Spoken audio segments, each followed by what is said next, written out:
The snow hadn't stopped since dawn. Thick, powdery, quiet. The kind that made you feel like time itself was hesitating. Caleb Monroe stepped out of his truck with an old wooden box tucked under one arm. His boots left heavy prints on the sidewalk. He didn't brush the snow off his shoulders. It would just come back again. Inside the bank, it was warm and beige, the kind of warmth that didn't welcome you, just reminded you that you didn't belong. There were soft lights, fake plants, and a silence that made every shoe squeak sound like a judgment. Caleb stood at the counter, the box still in his hands. The woman behind the desk, early 20s, smooth ponytail, a name tag that read Michaela, looked up without lifting her chin. "Do you have an appointment?" she asked, tapping the screen with long pink nails. "No, ma'am, just hoping to speak to someone about a small business loan." She glanced at his jacket, worn, his jeans, functional, his hands, calloused. She didn't smile.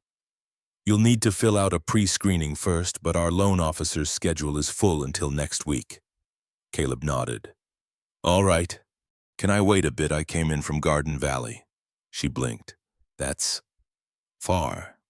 "About 40 miles, he said. "Just thought I'd try my luck in person." Behind her, someone chuckled. A man stepped out of an office to the left. Mid-30s, polished shoes, cuffed sleeves. He had the kind of confidence you don't earn. You inherit it with a LinkedIn profile and a college ring. "Garden Valley, huh?" the man said. "You drive a rig or just fixing them?" Caleb looked at him. "Both, some days." The man smiled without warmth. "You must be Caleb. I saw your name on the drop-in form." He offered a hand too quickly. "Toby Mathers, branch manager." Caleb shook it once. "I hear you're looking to open a garage," Toby said, guiding him into his office. "We get all kinds of dreams through here." The room smelled like coffee and cologne. There was a large print on the wall of a mountain sunrise. Caleb sat carefully, keeping the box on his lap. Toby looked at the form. "Says here you've been out of full-time work for 4 years, and before that, odd jobs." Caleb nodded. "Had to take care of my daughter." "I see. And you're applying a loan, no cosigner, no assets." "I have a plan. A detailed one, and a location pending approval." Toby smiled again. This time, it was rehearsed. "Mr. Monroe, I won't sugarcoat this. A small-town garage isn't exactly what our board looks for these days, especially not from someone starting over." Caleb said nothing.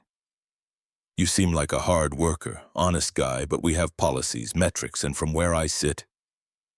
He glanced down at Caleb's hands. "This just doesn't add up." Caleb rested his hand gently on the wooden box. "I know how this looks, but I came here because I believe in what I've built. I've got 30 clients lined up. People I've helped before, people who trust me." Toby leaned back. "Trust is good, but banks prefer collateral." Silence settled between them, the kind that wasn't heavy but cold. Then Toby stood, smoothing his shirt. "We appreciate your effort, but this bank has standards to protect. It's not personal." Caleb stood quietly. He didn't argue, didn't beg, just nodded once. As he turned to go, Toby added, "Don't take this the wrong way, but this isn't the kind of bank where you just walk in and expect a door to open." Caleb paused. Then he looked Toby in the eye and said calmly, "Not yet." He walked back through the lobby. No one looked up, except one woman at the far desk, Jenny Rhodes, late 50s, gray at the temples, cardigan too neat to be stylish. She watched him go with something between recognition and regret. Outside, the snow kept falling. Caleb stood at the edge of the sidewalk, wiped the box clean with his sleeve, and opened his truck door. He didn't look back, because sometimes when a door doesn't open for you, it's because you were meant to build your own. The lobby felt colder on the way out, not in temperature, in memory. Caleb moved with quiet steps toward the door, wooden box still tucked under his arm. But before he reached it, a voice called out, soft, hesitant, shaped by years of knowing when not to speak. "Caleb." He turned. Jenny Rhodes stood behind the teller counter, her cardigan sleeves rolled back slightly, a pen still in her hand. She wasn't smiling, she didn't look surprised, more like conflicted. He nodded once. "Hey, Jenny." She walked around the counter slowly, careful not to make it a scene. The younger tellers barely noticed.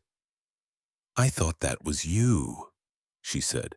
"It's been, what, 12 years?" 13, maybe, Caleb replied. "Last time I was in this building, your coffee pot still leaked." Jenny gave the faintest laugh. "Still does. Different pot, same drip." There was a pause. She looked down at the box in his hand. "You still carry that old thing?" He glanced at it. "Everywhere. Haven't opened it in years." Jenny took a breath like she was choosing her next sentence carefully. "I saw how he talked to you." Caleb didn't answer. He's new, polished, knows the terms, the protocols, but not the people. Her eyes were steady now. If Henry were still around, he wouldn't have let that happen. Henry Ahern, the founder, the man who used to sit out front on Thursday mornings with coffee and wave at strangers. The one who didn't care about suits or degrees, just decency. Caleb's throat tightened for the first time all day. Jenny softened her voice. "He always said you were the one who listened most." Caleb swallowed hard, then nodded his thanks. He didn't linger.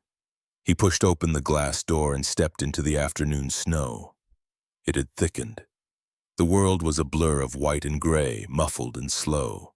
He crossed the lot back to his truck, opened the door and sat for a long moment. The heater stuttered to life, wheezing. The wooden box rested on his knees. Rough pine, edges worn, a brass latch slightly tarnished. He'd carried it across state lines through 3 jobs and 2 hospital stays. But he hadn't opened it since Sophie's mother passed. Today felt like the right kind of wrong to change that. Caleb lifted the latch. The creak was softer than he remembered. Inside were 3 things: a faded photograph of him and Henry sitting on a porch laughing with paper cups in hand. A key. No label, no chain, just a key, and a sealed envelope with his name on it in Henry's handwriting. Caleb stared at the envelope for a long while. His fingers hovered but didn't touch. He picked up the photograph first.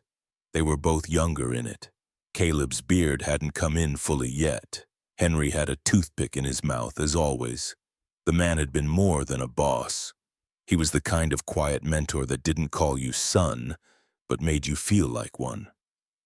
Snow patted gently against the windshield. Caleb blinked, the image blurring just slightly. He reached for the envelope but stopped halfway. Not today. Some things needed to wait until the silence inside you was ready to hold them. He locked the box again, placed it gently on the passenger seat, shifted the truck into reverse. As he pulled out, a glint from the bank window caught his eye. Jenny was standing there, still watching. She didn't wave. Just stood with her hands folded like someone waiting for a clock that had no second hand. He nodded once through the glass. Then he drove away, leaving only tire tracks in soft snow and a promise he hadn't made out loud, but had already begun to keep. The apartment was quiet except for the faint hum of the fridge and the soft mechanical click of plastic connecting to plastic. Sophie Monroe sat cross-legged on the carpet, her back to the door. The girl was 12, thin, still growing into her limbs. Her hair was tied up in a messy bun that she had done herself twice, maybe 3 times. In front of her sat a half-built wooden house, no bigger than a shoebox. She didn't look up when Caleb walked in. She rarely did. But she always paused just for a second, as if listening for the rhythm of his boots on the floor to make sure it was him. Caleb placed the box on the kitchen table and hung his coat. Snow melted off the cuffs, dripping in slow rhythm onto the linoleum. He looked over. "How's the roof coming?" Sophie didn't answer, but she pointed to the corner section with her pencil. The slanted beam had snapped in half. She had taped it together, then tried to glue it. Now it sat crooked, refusing to fit. Caleb walked over and crouched beside her. "Mind if I try something?" She hesitated, then nodded once. He took the broken piece in his calloused fingers and studied the angle. Years ago, he would have offered advice or done it for her. Now he knew better. He adjusted the beam by a fraction, sanded the edge with the back of a nail file he kept in his wallet, and eased the joint back into place. It slid in smoothly, not perfectly, but just enough. Sophie let out a quiet breath, almost a sigh. "Good teamwork," he said gently.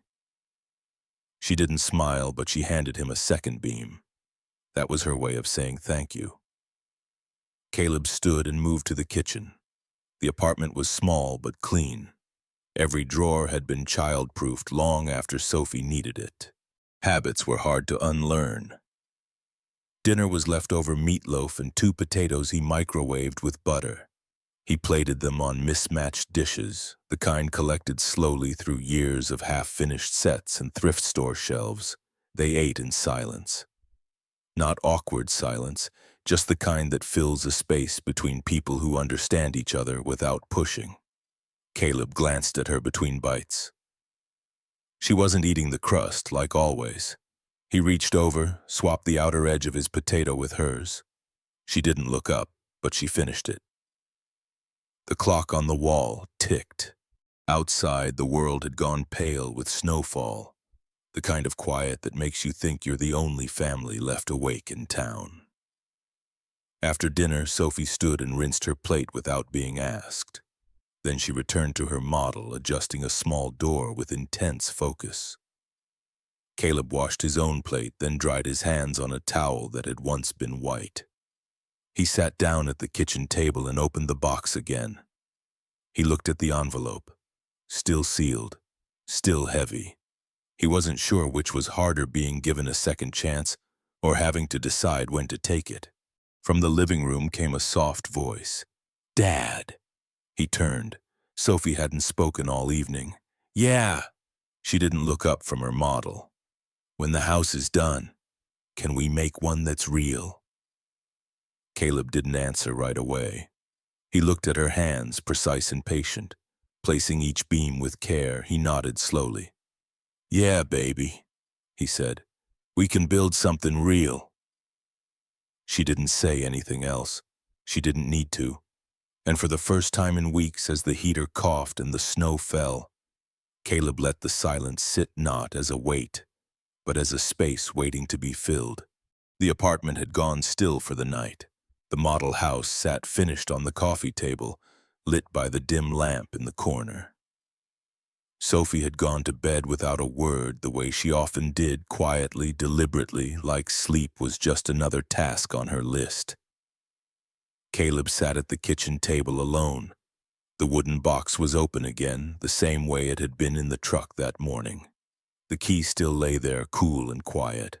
The photograph, now slightly curled at the edges, leaned against a half-empty mug of instant coffee. He stared at the envelope. It had his name on it. Caleb Monroe, written in the slightly shaky script he hadn't seen in years. Henry Ahern had written like he spoke slow, deliberate, and without apology. Caleb ran his thumb along the edge of the flap. He'd told himself before he wasn't ready, that there would be a better moment, that he'd know when. But tonight something had shifted. Maybe it was the crooked roof beam Sophie fixed. Maybe it was Toby's voice still echoing in his head. Either way, the hesitation had expired. He opened the envelope. The paper inside was thick, cream-colored, like the kind Henry used for special things. Notebooks, sermons, wills. The letter was short. "Caleb, if you're reading this, then you've waited long enough.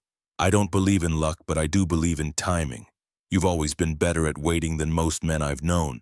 You were there when the roof leaked, when the coffee burned. When no one else stuck around because there was nothing to gain, you showed up when it didn't matter to anyone but me.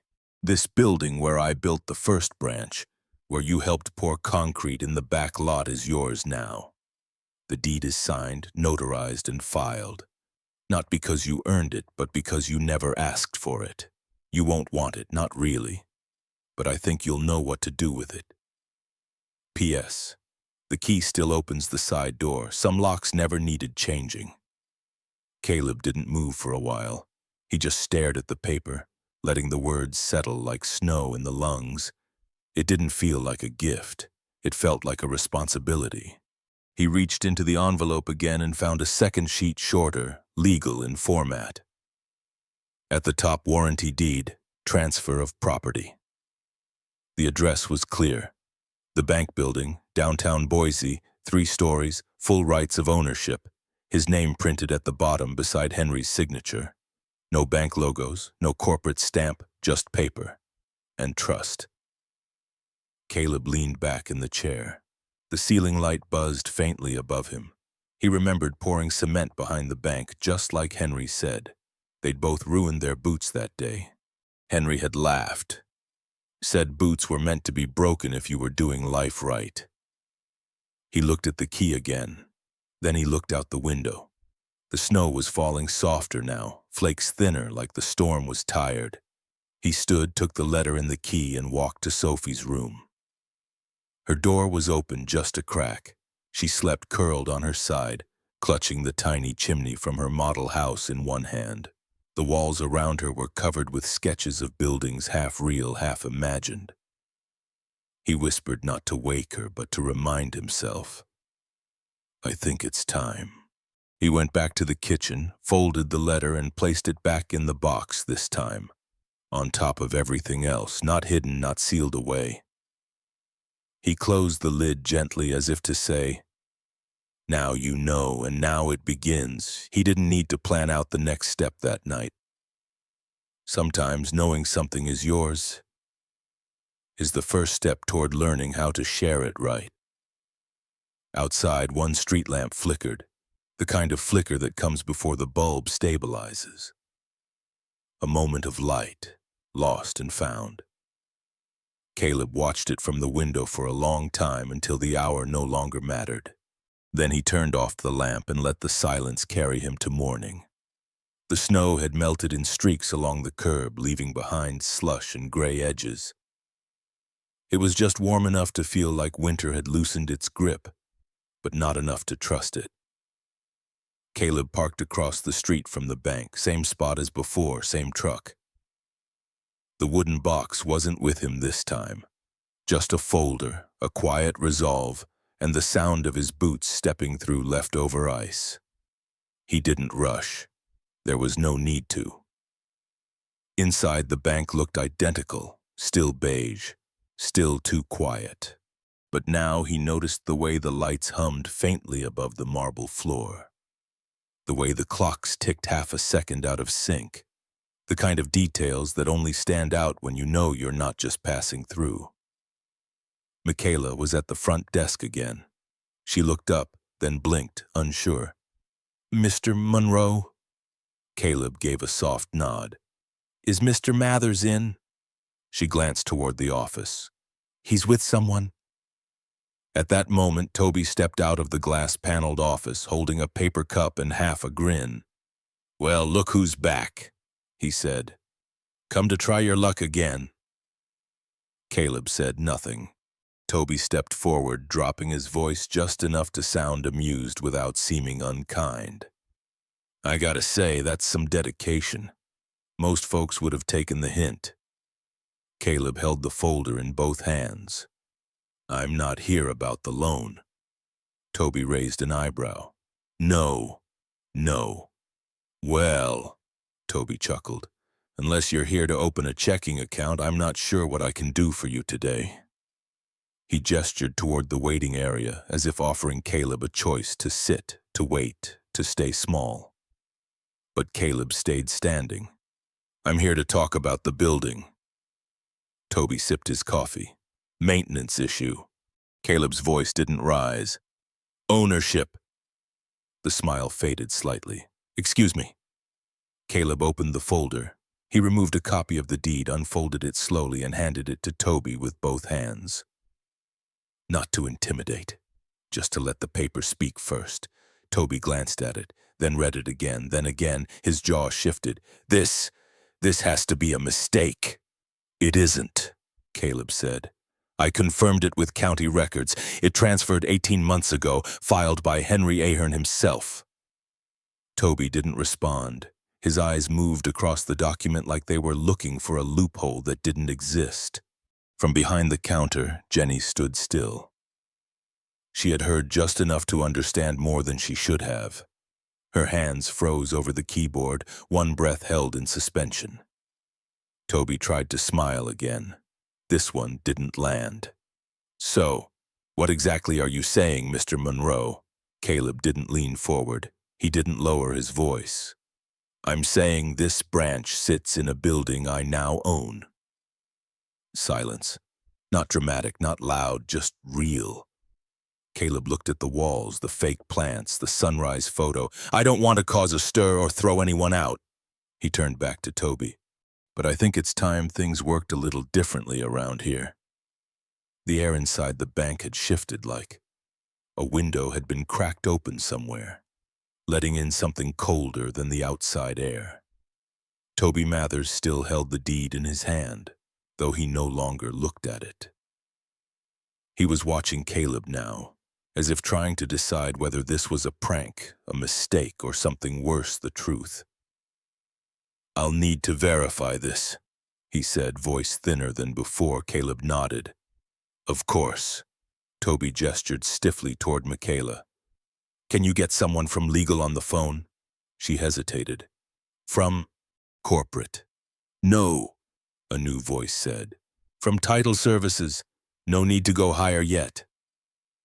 Everyone turned. A woman in a navy suit had just stepped through the bank's front doors. Late 40s, calm, eyes sharp. Her boots still held salt from the sidewalk, but her presence cut cleaner than her heels. "I'm Elaine Carter," she said, holding up a leather folio. "Attorney for Mr. Monroe." She crossed the floor with the composure of someone who didn't walk into rooms hoping for approval. "I received the notification of ownership change confirmation this morning," she said, placing a second copy of the deed on the counter. "This isn't symbolic.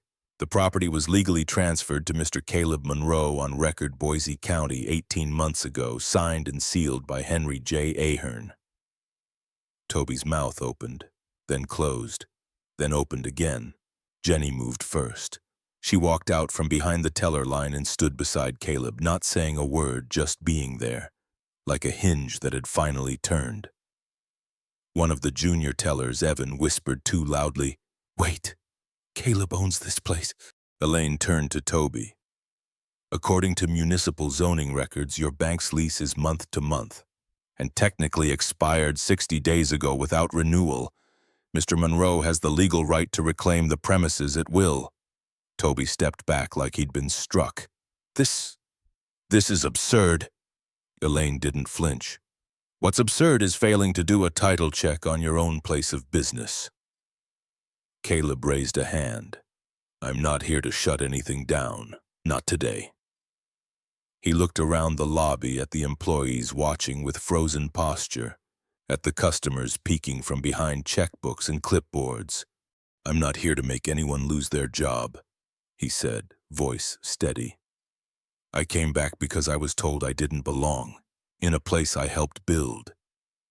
Jenny lowered her head briefly. Toby said nothing. "I think it's time we remember why this building exists in the first place," Caleb continued. "It wasn't for policies or profit margins, it was for people." Elaine looked at Caleb, half surprised, half impressed. She'd been prepared for confrontation. Instead, she was watching something else entirely. "Mr. Monroe," she said, "you are within your rights to request immediate vacancy." "I know," Caleb replied. "But that's not the kind of man Henry taught me to be." The silence that followed wasn't stunned this time. It was thoughtful. Jenny finally spoke. Mr. Ahern used to say, the building was just brick and stone. The real foundation was how you made people feel when they walked through the door. Caleb smiled faintly. Then maybe it's time we check the cracks in the foundation. Toby sat down, not collapsed, just emptied. He folded the deed and handed it back with both hands. I didn't know, he said. I believe you, Caleb replied. But not knowing and not caring often look the same from the other side of the counter. Elaine began gathering her papers. I'll coordinate with the property office. You'll have access to the upstairs office space this week. Full keys by Friday. Caleb nodded, but his eyes were on the others now. The tellers, the faces behind the counters, the customers watching it all unfold. Then he turned to Toby. I'm not here to replace you, he said, but you'll need to decide whether you want to be part of what's next. Toby didn't answer. Caleb didn't wait.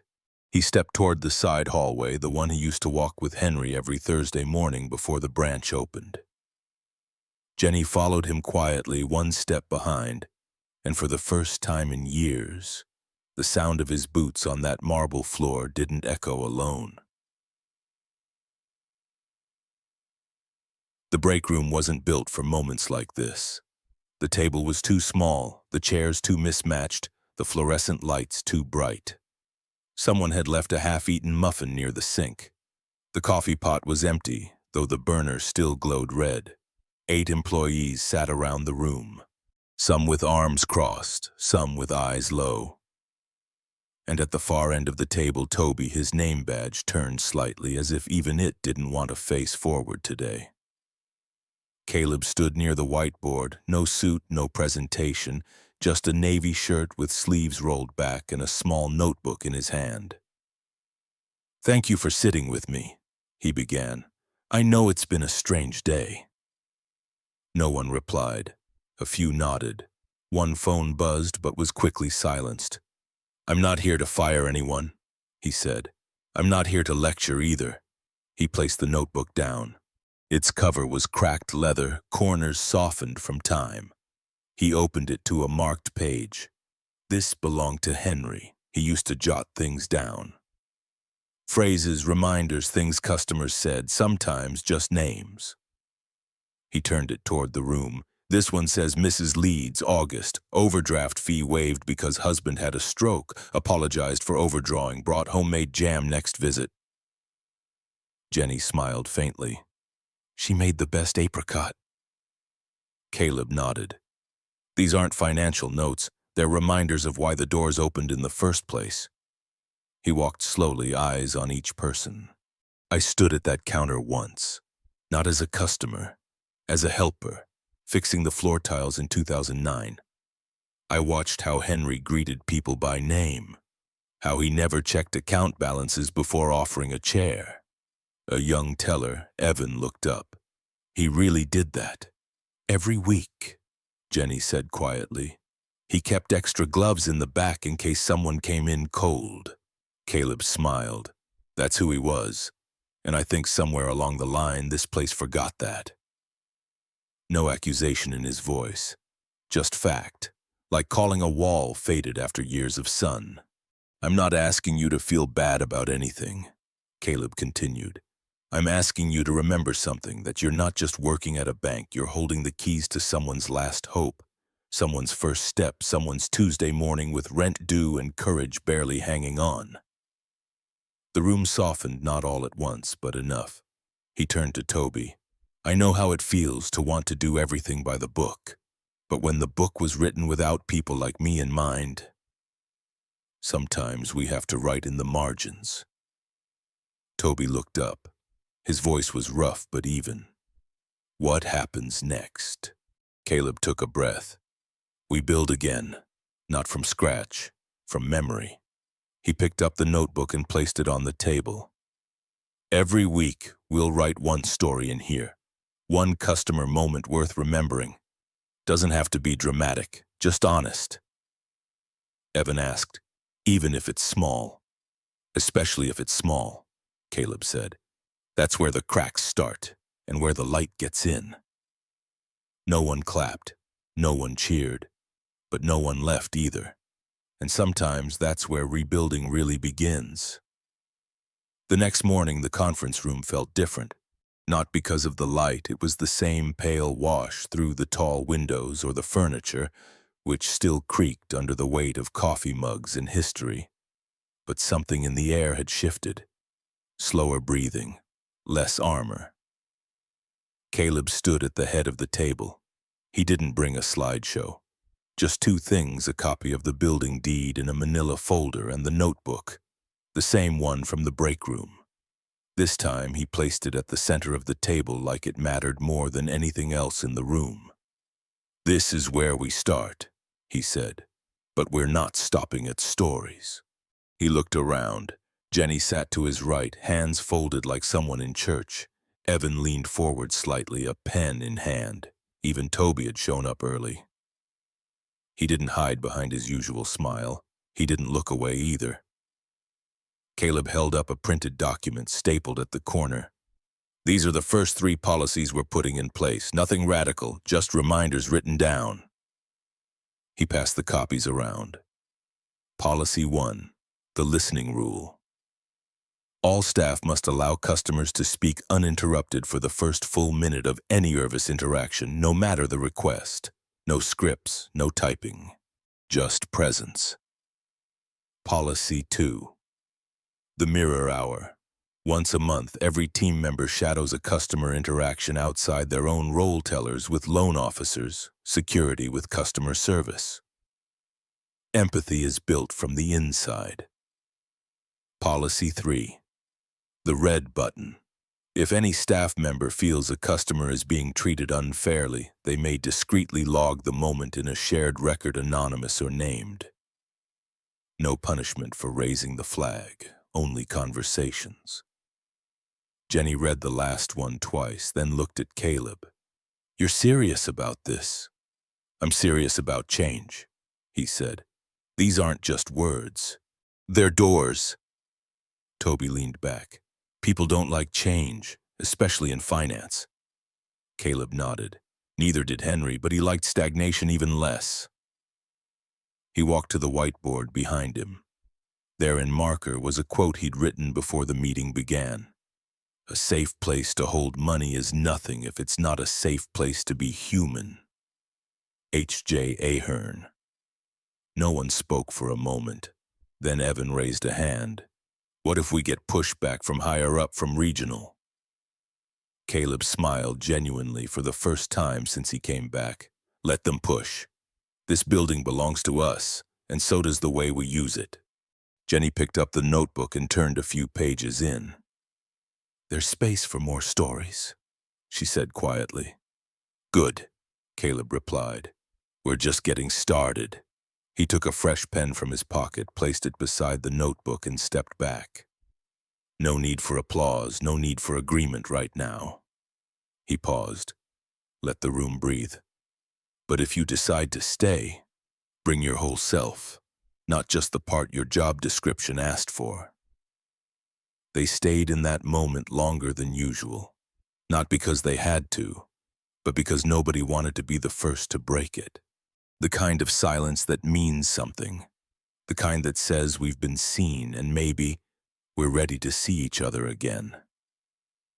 The bell above the bank's door chimed with its usual soft note, barely heard over the low murmur of printers and typing. Jenny looked up first. Her eyes narrowed, not out of suspicion but curiosity, because the woman who had just walked in didn't look like someone coming for a loan or to cash a check. She wore a wool coat buttoned all the way to her throat. One gloved hand wrapped tightly around the strap of a leather purse that had clearly outlasted at least 2 generations of fashion. Her gray hair was neatly pinned back. Her walk was slow but not uncertain. Caleb, standing near the front counter reviewing a maintenance report, noticed Jenny step forward and instinctively followed. The woman approached the front desk. Her voice was low, firm, touched by time. "Excuse me, I'm looking for someone. Henry Ahern. He used to work here." Jenny hesitated. Caleb answered softly from behind her. Henry passed away almost 2 years ago. The woman blinked, just once, then gave a faint nod, like she'd expected the answer but not the confirmation. I see, she whispered. Then I guess I'm a little too late. Caleb stepped closer. You knew him. She looked up at him with eyes that held weight, but not sadness. I knew him before any of this. She gestured lightly around the lobby. Before the desks, before the rules, when the bank was just an idea, and he used to talk about it over soup at a diner that doesn't exist anymore. Caleb offered a chair and the woman sat with care, smoothing her coat like someone trained not to take up space. I'm Evelyn, she said. Evelyn Marsh. I used to live 3 blocks from here. Left the city a while back. Just came through today and thought I'd say hello. Caleb sat across from her. Jenny lingered nearby, quietly alert. Evelyn reached into her purse and pulled out a small, cloth-covered photo album. She opened it gently, like turning the pages might wake someone. She pointed to a photo inside. That's me. That's Henry. And that young man beside us with the crooked smile and dirt on his jeans. That's you, isn't it? Caleb leaned in. The image was faded but unmistakable. Him, barely 20. Henry, mid-50s, still lean and strong. Evelyn, eyes full of spark, one hand casually resting on Henry's arm. They stood in front of the building that would become the bank. Back then, it still looked like a warehouse. Caleb exhaled, not quite a laugh, not quite a sigh. I haven't seen this picture in years. I figured you hadn't, Evelyn said. Henry kept a copy in his sock drawer. Said it reminded him of why he started this place. That not everything had to come with credentials or clean fingernails. Jenny smiled faintly. That sounds like him. Evelyn looked around the room. It feels different now. Bigger, maybe, but colder. Caleb didn't disagree. He looked again at the photograph. 3 people. 1 gone, 1 returning, 1 still figuring it out. Would you mind if I made a copy? He asked. Evelyn closed the album and handed it to him. No need. It belongs here more than it belongs in my drawer. She stood slowly. I've said what I came to say. Caleb walked her to the door. Just before she stepped outside, she turned. He believed in you, you know. Said you listened with your whole face, not just your ears. Caleb smiled. He listened to me long before I learned to say anything worth hearing. She smiled back, then stepped out into the winter light. He stood there for a moment, watching her disappear into the rhythm of the street. Then he looked down at the album in his hands. 3 people in a photo, and somehow, in a way he couldn't quite name, they were all still here. The photo album lay open on Caleb's desk upstairs. Its cloth cover absorbing the morning light, like it had waited years to be touched again.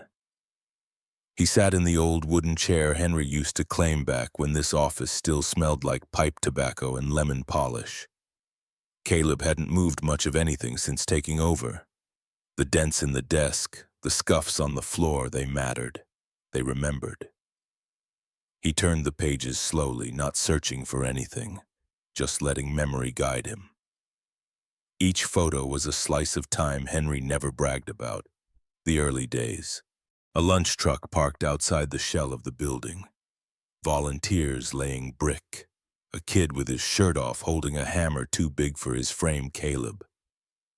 Grinning like he didn't know how tired he was. He hadn't realized Henry had kept all this. Had thought the man lived mostly in the moment. Turns out he just didn't speak of what he held dear. A knock came at the door. Come in, Caleb said, not looking up. It was Jenny holding 2 mugs of coffee.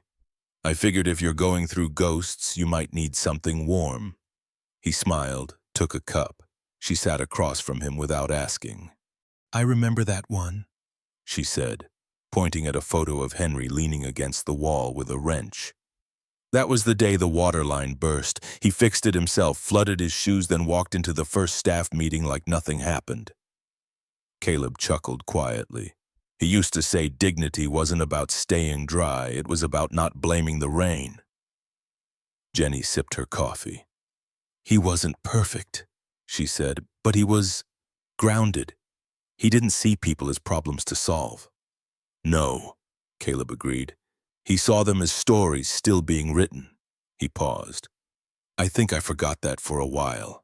After Julia died, after the world started moving faster than I could catch up, I got quieter, closed off. Jenny didn't push.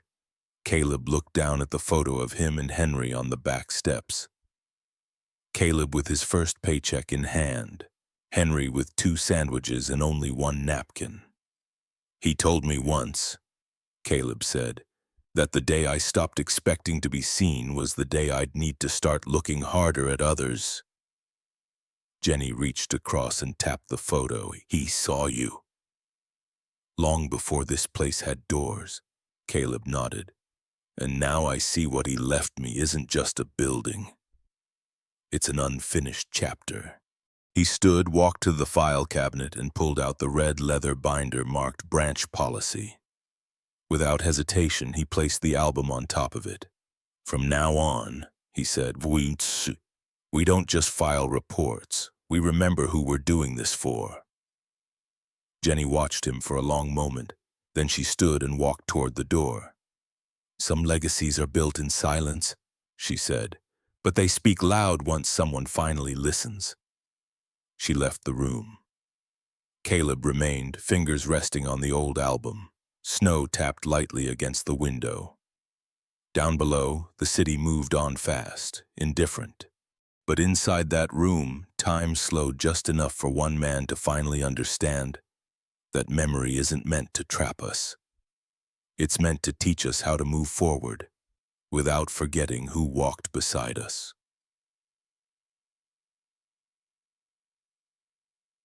The bell chimed again, just like always, but this time the air in the lobby shifted almost immediately, too subtle for some to notice.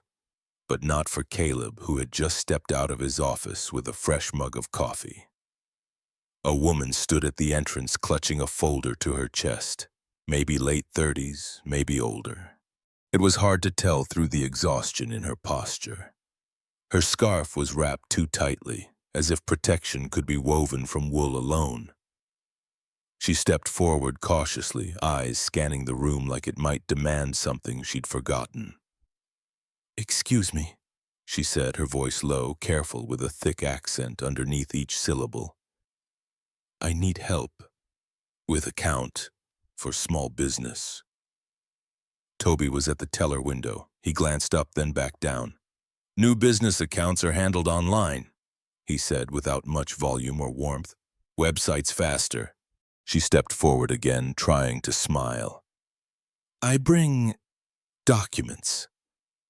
I want to ask some question." Toby exhaled through his nose, barely looked up. "We don't usually take walk-ins for that. It's appointment only. You can scan the QR code on the wall." She turned to where he pointed, clearly unsure what to do with it. Caleb watched from across the room, still holding the coffee. The woman pulled out a business license. The top of the paper was smudged, like it had been folded too many times.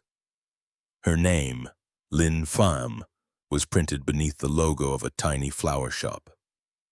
"I have shop 1 month now. My cousin tell me maybe I can ask about loan." Toby stood now, gesturing slightly toward the hallway. "We're not processing startup loans today. I suggest going through the SBA portal. If you don't know how, there's a community center on Franklin Street that helps with that." His tone wasn't cruel, just clipped, dismissive in the way some people learn to be without noticing. Lynn blinked. Her fingers tightened around the folder. "I try, but website, not go through." Jenny stood up from her desk, already halfway toward her, but Caleb got there first. "Hi, Ms. Pham," he said gently. "I'm Caleb. Would you like to sit down for a minute?" Her eyes widened slightly, not in fear but in disbelief that someone had heard her fully. He guided her toward the small seating area near the front window. Jenny brought over a pad and pen. Caleb didn't rush. He didn't interrupt. He just listened. Toby lingered in the background, watching, hands tucked into his pockets like he was cold. Caleb turned to him without force. "Could you bring over the translated intake form?" Toby hesitated, then moved, slower than usual. Caleb focused back on Lynn. "Take your time," he said. "We'll figure it out together." She nodded, a little too quickly. Her shoulders dropped half an inch and her breath became less measured. Jenny handed her a pen. Caleb looked up briefly and met Toby's eyes.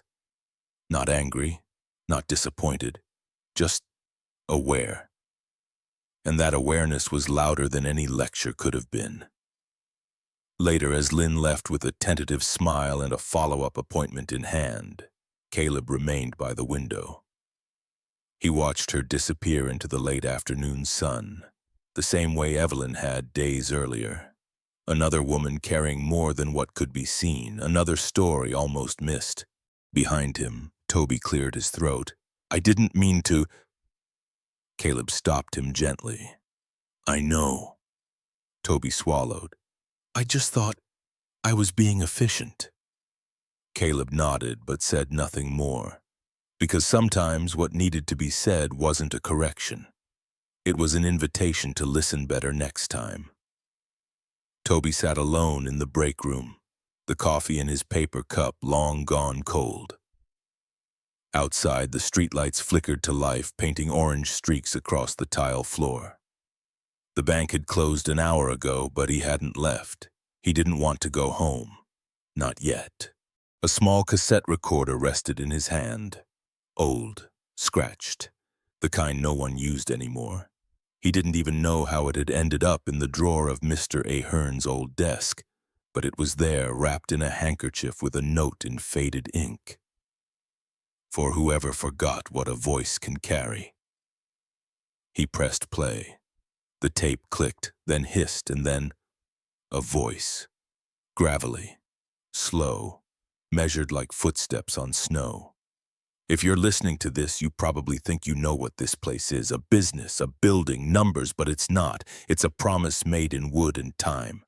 A place where people come, not for money, but for dignity. Don't raise your voice, raise your standards." Toby didn't move. The voice wasn't angry, it wasn't soft either. It was the kind that filled a room without asking permission. Mr. Ahern had always spoken that way, like a man with nothing to prove and everything to protect. The tape continued. "One day, someone will walk in here with worn shoes and a story you don't recognize. They won't speak your language, they won't know the rules, but they'll be here for the same reason you are, to feel like they belong somewhere. Don't make them smaller just to feel bigger." Toby closed his eyes. Earlier that day, he had turned away an older man at the teller window. The man's accent was thick, his hands trembling as he tried to explain something in broken English. Toby had waved him off, pointing to a sign and mumbling something about appointments. He hadn't even looked him in the eye. At the time, it felt routine. Now, it felt like a crack. The tape whirred softly, another pause, then Mr. Ahern said something quieter. Almost like he'd leaned closer to the mic. "You don't measure a man by how loud he speaks. You measure him by how he listens when it's quiet." Toby's hand trembled slightly. He hadn't listened in a long time. Not to customers, not to his father, not even to himself. He stopped the tape. Silence fell again, thick and clean. He walked out of the break room and back into the main hall. The floors had been cleaned, the lights dimmed for the night. At the front desk sat the forgotten business card of the man he'd dismissed. Crumpled, edges frayed, a name he hadn't bothered to learn. Toby picked it up. For a moment he just stood there, holding it between two fingers as if it weighed something. Then he went to the drawer, took out a fresh envelope, and wrote a short note. It only had 2 sentences. I didn't listen, but I will now. He placed the card inside, sealed the envelope, and left it on Caleb's desk. As he stepped out into the cold, the night wrapped around him like a second skin. The air didn't bite the way it usually did. Maybe it wasn't the air. Maybe it was him. The voice on that old tape wasn't there to scold him. It was there to leave the door open. And maybe, just maybe, he was finally ready to walk through it. The kitchen light was warm, a soft amber that didn't try too hard. Caleb stood at the stove, turning over the chicken with a patience he hadn't felt in years. The cast-iron pan hissed quietly, steady as his breath. Outside, the snow clung to the windows like a child refusing to let go. He'd never been much of a cook, but tonight wasn't about the food. It was about something else. He set the table himself. 2 plates, cloth napkins, a candle already burned halfway down. He hesitated, then added a 3rd plate, small with a plastic fork, just in case Sophie came downstairs. She hadn't said much since the news broke. Her way of handling change was silence, folded corners in her sketchbook, and questions she only asked through her eyes. The doorbell rang once. Jenny stood there, wrapped in her familiar green scarf. Her cheeks were red from the cold, but her expression held something between curiosity and caution. "You really invited me for dinner," she said. Not quite a question, not quite a complaint. Caleb nodded. "I warned you I wasn't good at small talk." "Good," she said, stepping inside. "Neither am I." The kitchen smelled like rosemary and lemon. Jenny glanced at the table, then back at him. "Is this how you always eat?" Caleb smiled faintly. "This is the nicest this table's ever looked." They sat across from each other. For a few minutes, the only sounds were forks on ceramic and the low hum of the old refrigerator. But the quiet didn't feel heavy. It felt like a room catching its breath. Jenny broke it first. "You still carve." Caleb glanced at the shelf behind her. A row of small wooden animals, each rough-edged but full of life. He shrugged. "Sometimes, when my hands can't keep still." She reached into her coat pocket, pulling something out. A small bird, one he'd carved for her years ago. The wings chipped, the tail cracked, but still whole. "I never threw it away," she said. His throat tightened, but he said nothing. Some things didn't need repair, just recognition. Jenny looked around the kitchen. "This place hasn't changed much." "You have." She met his eyes. "You used to disappear whenever things got hard," she said gently. "Now you invite people in." "I'm still learning," he admitted. "You're not the only one." They ate slowly. At one point, Sophie tiptoed in, took a roll, and left without a word. Neither adult tried to stop her. That was her language presence without announcement. Jenny watched her go, then said, "She's like you." "I hope not. I mean the quiet part, the part that watches before it speaks." Caleb leaned back. "I don't know what I'm doing. With her, with this place, with any of it." "That's the first honest thing I've heard all week," Jenny said. She stood and began clearing the plates without asking. He joined her, 2 people moving in practiced rhythm like they'd done this before, in another time, under another roof. The sink filled with warm water, dishes clinked. He passed her a towel. "You ever think about what might have been?" he asked. Jenny didn't answer right away. "Sometimes, but more often I think about what still could be." The silence that followed wasn't awkward. It was full. When they finished, Caleb opened the wooden drawer next to the sink. Inside was a folded envelope, the deed to the building. He didn't take it out. Instead, he turned to her and said, "I want to make this place matter again." "You already have," Jenny said, drying her hands. She looked around. The small table, the half-burnt candle, the third plate untouched. "This," she said softly, "feels like a beginning." Caleb didn't smile, but something in him unclenched. As she put on her scarf to leave, he walked her to the door. She paused before stepping outside. "You ever cook for someone twice?" "Only if they come back." She looked at him for a long second. "I think I might." Then she was gone, leaving the door slightly ajar. Behind him, the candle flickered. A table meant for two had just remembered how to feel full again. The next morning began like any other. Snow slushed under tires, boots tracked salt across the lobby floor, and the coffee machine made its usual disgruntled hiss. But something was different, not louder, just warmer. Jenny noticed it first. The front lights had been switched on early. The chairs in the waiting area were angled toward each other instead of away. A plate of shortbread cookies, store-bought but neatly arranged, sat next to a clean stack of loan brochures, now translated into 3 languages. At 9:05, the door opened. A woman stepped inside carrying a canvas tote that sagged under the weight of paperwork. Her eyes darted quickly as if searching for a sign she belonged. Jenny started to greet her, but paused, because someone else had already stood. Toby. He walked out from behind the counter, still in his tie, but without the usual stiffness. He didn't speak right away, just offered a soft smile and a small nod.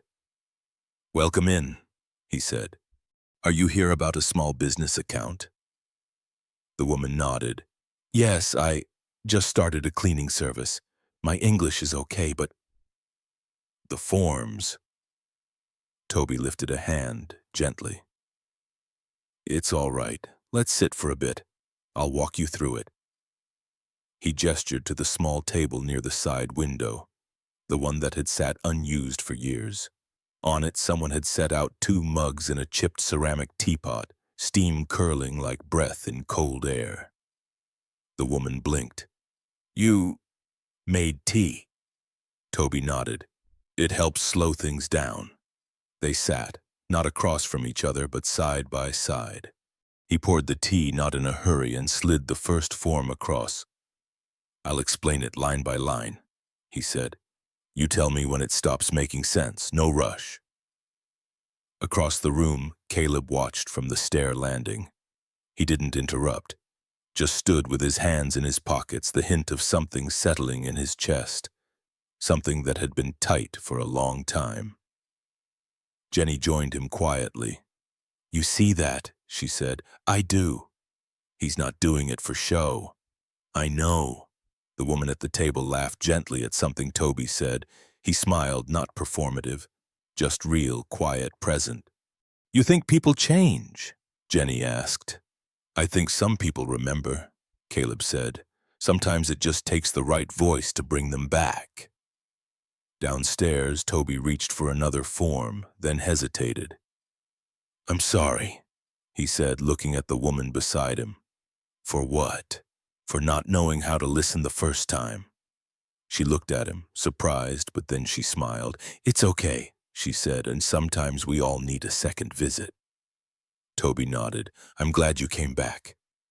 Outside, the wind picked up. More snow, more cold, but inside the bank something had thawed, not loudly, not all at once. Just enough to feel it, and just enough to know.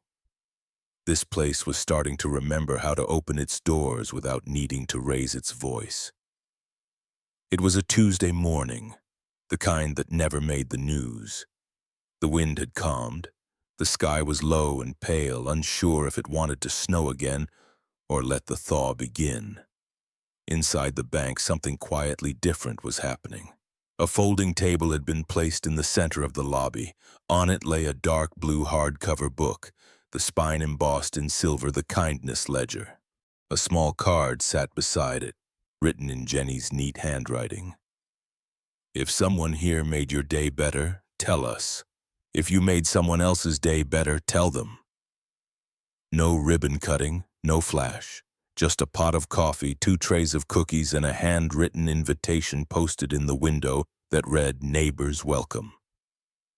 At 9:02, the first visitor arrived. It was Mrs. Herrera, who ran the daycare down the street.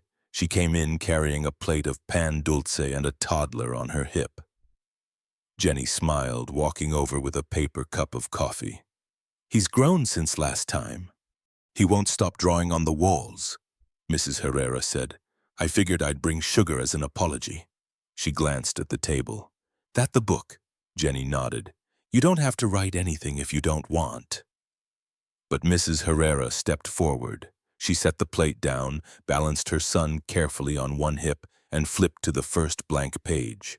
Then she wrote, "To the teller who sang the ABCs in Spanish so my nephew wouldn't cry during my appointment, thank you. You didn't know, but I really needed that breath." More people came. A man who used to avoid eye contact walked in and nodded at Caleb without hesitation. He sat in the corner thinking, then wrote something in the ledger. "To the guy at the counter who offered to fax my paperwork for free when I couldn't get it to send, you made me feel like I mattered." A teenage girl, hoodie over her head, scribbled in quick, slanted writing. "To whoever put extra granola bars in the waiting area, my brother and I hadn't eaten all day. We didn't take more than we needed, but thank you." By 10:15, the ledger had 5 entries. None were long, none were grand, but every word pulsed with something too rare in places like Banks' remembrance. Toby stood by the side, helping refill the coffee. He hadn't written anything yet, but he'd read every word. At one point, he glanced over at Caleb, who was near the window, arms folded, watching the snow melt off the glass in long streaks. "Who came up with the idea for the ledger?" Toby asked. Caleb shrugged. "Wasn't me." He looked across the room, to where Sophie sat quietly on a bench, sketchbook in her lap, a small cup of cocoa balanced on her knee.